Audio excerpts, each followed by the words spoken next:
A couple of questions I get asked often are indicators that the person that's asking you the question doesn't really understand about various different business models, which is fine, there's no reason why they should, but we need to explain in a kindly way why they perhaps have got a misapprehension. The two questions are, if your products are so good, why aren't they available in shops? And the other is, with all these bonuses and commissions that are paid, surely that makes your products massively expensive. Now, of course, there are reasons why they're not available in shops, which are positive reasons, and the fact is that our products are incredibly good value because of the way that we distribute them. And we need to explain to somebody why that might be. So I want to show you the difference between network distribution and traditional distribution, and why network distribution is so much more efficient and has so many benefits for the consumer, the person that's buying the products in the first place. Let me explain. Every product is manufactured somewhere, so we have a manufacturer. And this manufacturer makes a widget or whatever. Some members of my family have a bakery business, and they bake cakes, and those cakes and biscuits need to be distributed into the marketplace, and they use a traditional distribution chain in order to do that, as do most products through the traditional distribution chain. If they were selling these products to an international market, they would need international agents or importers, and the products move from the manufacturer to the agent, and the agent knows how to get the products onto the docks of different country and has business relationships with wholesalers, because then the products are getting passed to a wholesaler,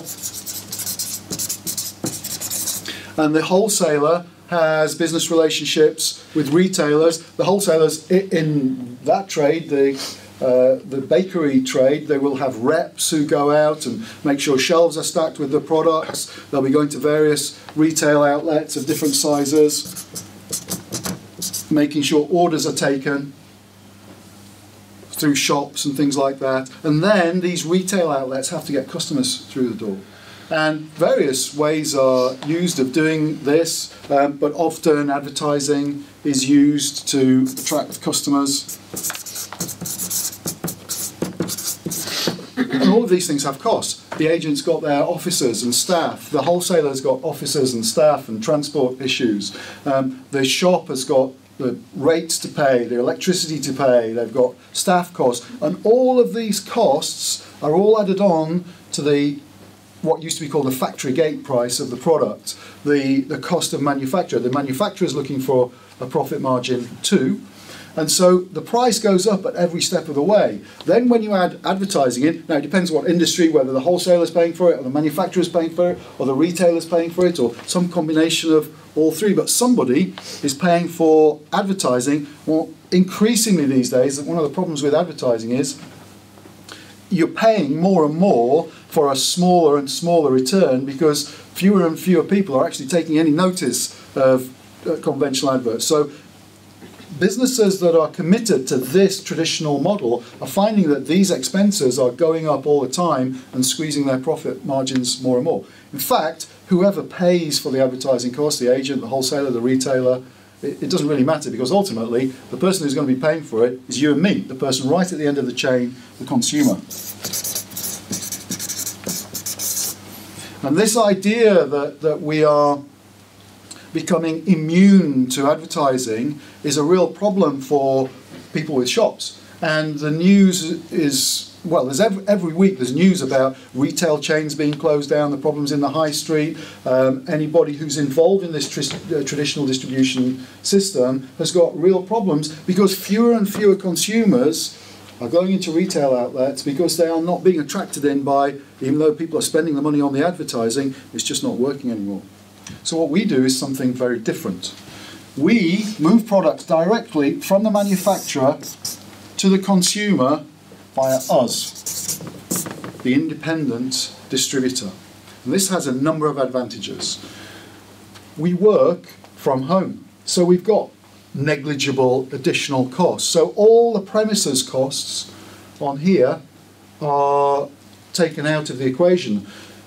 So that reduces the cost of the distribution system in the first place. In addition to that, we don't have staff costs because we are our own staff. And you know, in any system that has staff, some people will be doing the work and some people won't be. But if you're paying wages, you're paying both those lots, so it's an inefficient system. In our method, of course, only the people that are doing the work and actually moving products get paid because we are paid on the results of the products that move to the end consumer. Similarly, all our advertising is done by the power of word of mouth.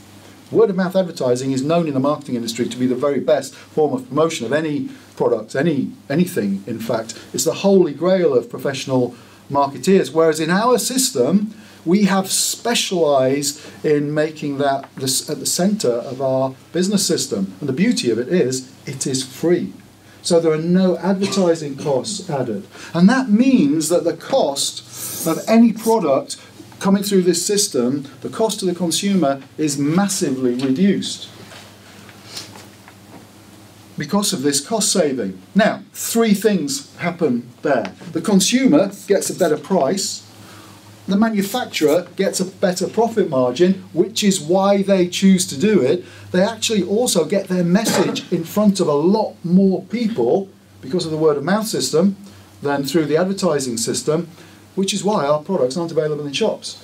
Because in our case, the company knew right at the beginning that they would get their word in front of their message, in front of more potential consumers using this method, and it would be better value for the consumers, so consumers were much more likely to keep on repurchasing products, which is exactly our experience, if we went down this route than if we went down the traditional route. So that's why the products aren't available in shops, and that's why the consumer is getting a much better price because we don't have all these on-costs. The third advantage, of course, for us is that a substantial part of this cost saving is paid to us in bonuses and commissions. And that's why we can have a very lucrative home-based business while at the same time making sure we provide incredible value for money for a consumer.